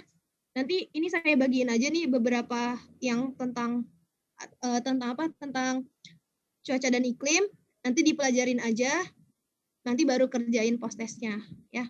Kalau nanti ada kekurangan waktu untuk kerjain post-testnya karena mau belajar dulu, nanti bilang aja gitu ya. Ada yang mau ditanya? Saya tidak. Tidak. Ada yang mau ditanya? Ini kalau learning camp emang harus ini ya, kebut-kebut kayak gini ya. Karena kalau saya dia pendidikan geografi ya, kita geologi yang kemarin kita pelajarin, geologi itu adalah materi yang harus diselesaikan 1 semester. Nanti meteorologi klimatologi 1 semester ya. Nanti ada oceanografi juga 1 semester gitu ya. Jadi kalian ini hebat karena kita 2 jam mau harus nyelesain pelajaran 1 semester anak kuliah gitu ya. Jadi makanya kita harus kebut sebenarnya. Kalau kalian ada yang mau dicari tahu di luar ini, bisa baca buku gitu ya. Nanti boleh tanya rekomendasi buku ke saya. Bisa lihat dari YouTube ya kan. Bisa searching lagi gitu ya. Jadi karena waktu kita terbatas gitu. Jadi ini ada yang mau tanya? Tidak. Tidak. Oke, yaudah nanti materinya bisa dikirimkan ya. Mungkin saya kembalikan ke Pak Didin. Iya Bu, terima kasih Bapak Ibu sekalian yang berbahagia, para guru pembimbing dan juga anakku sekalian, karena waktu juga yang memisahkan kita sampai jam 10 kontak kredit kita ya, kontak kerja kita. Sehingga Bapak Ibu yang memang masih memerlukan pertanyaan yang belum puas bisa ditanyakan di grup WA Bu ya, atau di Telegram, nanti kita coba review. Kemudian bagi adik-adik yang tadi belum sempat membaca, nanti PPT-nya akan disampaikan oleh Ibu Kak Lazia Bu ya di grup WA. Kemudian dipelajari. Kalau ada 4 slide 4 PPT ya yang harus dikuasai untuk atmosfer. Dan nanti paling lama sampai jam 12 siang sudah dikerjakan Bu ya. Jadi ada waktu 2 jam untuk mengerjakan post-test ini. Sampai ya, jam 12 malam Pak. Oh, boleh sampai jam 12 malam. Sampai jam 12 malam atau jam 24.00 waktu yang saya bagian barat ya. Nah, jadi kalau yang bagian timur jam 2 malam mungkin. Besok ya. Karena selisihnya 1 jam dan 2 jam dengan yang dari Maluku itu. Baiklah Bapak sekalian, karena waktu juga yang memisahkan kita tutup pertemuan ini dengan ucapan hamdalah sama-sama. Alhamdulillahirabbil alamin. Assalamualaikum warahmatullahi wabarakatuh. Ya. Waalaikumsalam warahmatullahi wabarakatuh. Sampai ketemu lagi besok Jumat ya jam 13 Bu ya kalau nggak salah. 13.45 Pak. 13.45 ya udah Jumatan untuk bagian barat ya. Jadi besok kita ketemu lagi di Zoom meeting, nanti linknya akan di-share di grup WA atau di Telegram sehingga adik-adik semua dan ibu-ibu pembimbingnya bisa join lagi. Dan sekali lagi saya ingatkan nanti link untuk post testnya sudah ada di grup, nanti kita di-share Bu ya. Silakan. Monggo, Ya. bagi yang sudah ada lagi keperluan silakan live dan kita ketemu lagi besok Jumat jam 13.45 waktu sebagian barat. Demikian. Assalamualaikum warahmatullahi wabarakatuh. Monggo. Waalaikumsalam warahmatullahi wabarakatuh. Waalaikumsalam warahmatullahi wabarakatuh. Terima kasih, Pak. Terima kasih, Pak. Yo, mangga silakan. Terima Lihat. kasih.